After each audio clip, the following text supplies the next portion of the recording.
even in the most local races, you're talking about possibly having to front thousands of dollars to even win a school board seat. So today's focus is the rising cost of campaigns and how those campaign contributions are affecting the political landscape.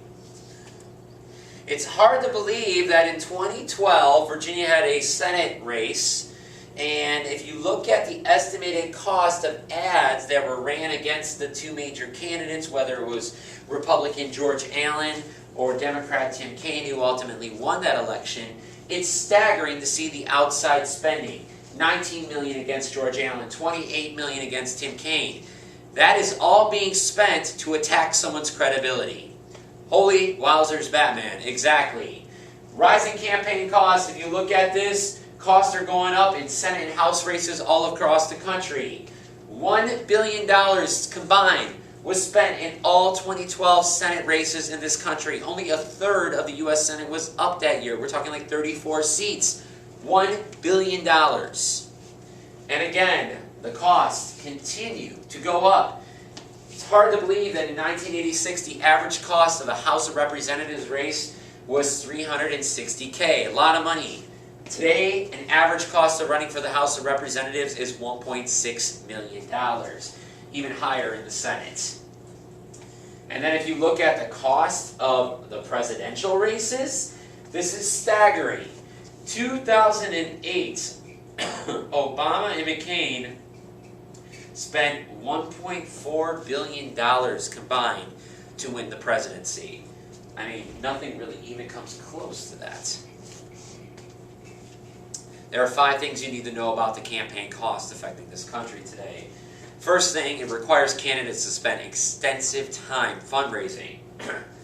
I mean, you're attending dinners, you're attending big events with donors, you're calling donors constantly. It's a huge burden on a candidate, but you have to do it in order to be competitive. You have to spend a lot of time fundraising. It limits opportunities for people to run for office. I mean, there's only so many people that have $1 million laying around to run for the House of Representatives. It's either you have to be a wealthy individual yourself, or you have to know a lot of wealthy people. I mean, for example, Meg Whitman, the former CEO of eBay, decided to run for governor of California a couple years back, 2010. She spent over $140 million of her own money against the Democrat Jerry Brown, who's been around forever. He only spent about $11 million, only about $11 million. It is California, has the highest cost media market in the country. She ended up losing this election. Linda McMahon, former CEO of the World Wrestling Entertainment. She spent $42 million of her own money 4 years ago and $50 million 2 years ago to try to win a Senate seat in Connecticut. She lost both times. Unbelievable, but it does give an unfair advantage to wealthy people because you have to spend so much money. Who has this money lying around? CEOs do. It encourages what we call the development of Political Action Committee, also called PACs. Because of the Citizens United Supreme Court case, the court ruled it was unconstitutional to cap the contributions a political action committee can make to a campaign. Today, political action committees can be the strong arm for a political campaign. What is a political action committee? Political Action Committee is an organization established by either a corporation, labor union, or other special interest groups, sometimes just wealthy individuals. Sheldon Adelson was a major Republican donor last election cycle. He had his own political action committee. Karl Rove, former White House aide to George W. Bush, decided to form American Crossroads, spending millions of dollars supporting Republican candidates.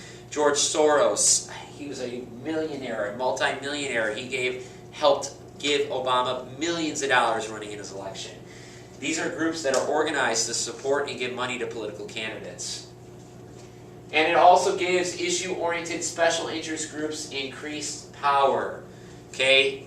These groups like American Crossroads, Democracy for America, all these different groups, because they can raise the millions of dollars, they have special sway in our country.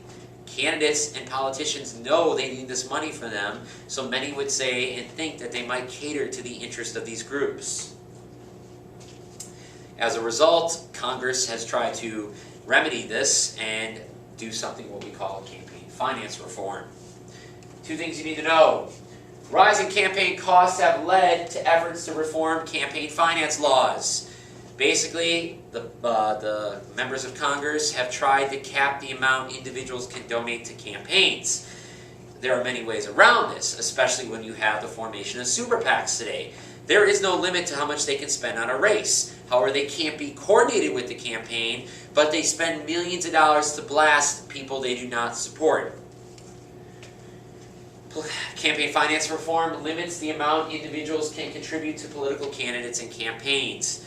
I believe the federal limit is about $2,500 every quarter. So if you are donating to a national candidacy, something type of a federal office, you only can individually donate about $2,500 every quarter. There's ways around that though, because say you want to give more money, you donate your money to a super PAC, and they can spend unlimited amounts of money in a race.